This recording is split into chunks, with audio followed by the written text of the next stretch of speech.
Hello everyone, my name is Nicole Pietraszewski and I'm a fourth-year pharmacy student at the University of Connecticut School of Pharmacy, and I worked in conjunction with Dr. Jennifer Gerardo, clinical professor, on this project. Today, I'm going to walk you through a summary of a blog post I wrote on the optimal duration of treatment for community-acquired pneumonia, titled How Long Should We Treat Pediatric Outpatient CAP? Rethinking Antibiotic Duration, which was written for the Pediatric Infectious Diseases and Immunization Update series, and you can find it on the UConn School of Pharmacy website.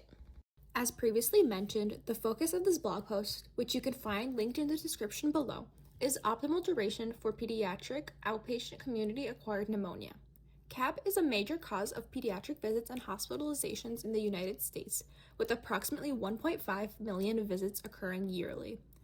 The 2011 Pediatric Infectious Disease Society and Infectious Diseases Society of America guideline for pediatric CAP recommends a 10-day antibiotic course, as that was the best supported duration at the time. Even then, the authors noted that shorter regimens might work for uncomplicated outpatient cases, but evidence was limited. However, over 10 years later, multiple studies have been published with evidence that shorter 3 to 5 day durations are safe and non-inferior to the long 10-day duration, which has led to other guidelines adopting these short durations. The 2024 report of the Committee on Infectious Diseases of the American Academy of Pediatrics, also known as the AAP Red Book, currently recommends a 5-day antibiotic course for uncomplicated CAP, while recognizing that longer durations are still needed for complicated cases. The 2024 World Health Organization and the United Kingdom's National Institute for Health and Care Excellence 2025 pneumonia guidelines both recommend 3 to 5 days for pediatric CAP treated in outpatient settings. A large meta-analysis looked at whether children with community-acquired pneumonia need long courses of antibiotics or if shorter ones work just as well. It included 16 randomized controlled trials with nearly 13,000 pediatric patients and compared short courses of 3 to 5 days with longer courses of 5 to 10 days. The results? Shorter antibiotic courses were just as effective. There was no difference in clinical cure, treatment failure, hospitalization, side effects, or even mortality. These findings held true across different ages, antibiotic types, and income settings, showing that for most children, shorter treatment is sufficient.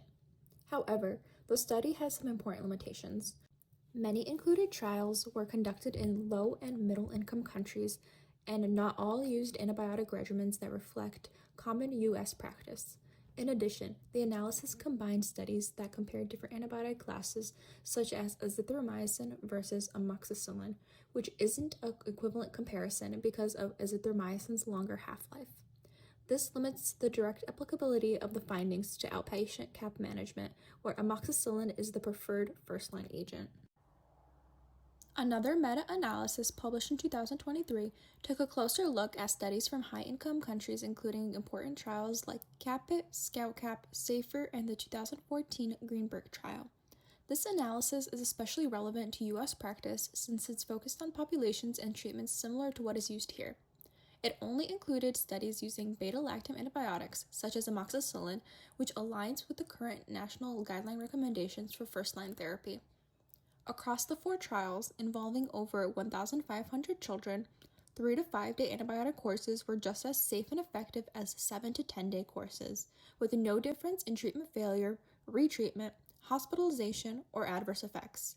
Overall, this focused evidence reinforces that for most outpatient pediatric CAP cases, a 3 to 5 day course of amoxicillin is sufficient. Let's take a deeper look at the 4 key randomized controlled trials that make up the key evidence behind these findings. The Greenberg trial, published in 2014, included children with ambulatory CAP. It compared both 3 and 5 day courses against the long 10-day regimen. The study found that the 5-day course was non-inferior to the 10-day course. However, the authors noted a high failure rate in the 3-day group, though this group only included 10 participants, which is about 4 to 5 times smaller than the other 2 groups, and 4 of those children experienced treatment failure.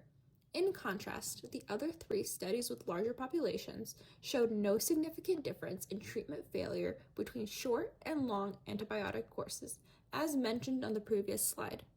The CAPIT trial, published in JAMA in 2021, studied children 6 months and older who were treated with amoxicillin alone and discharged within 48 hours. It compared 3-day to 7-day courses and found the shorter course to be non-inferior. The SAFER trial, published in JAMA in 2021, focused on children treated exclusively as outpatients with amoxicillin monotherapy.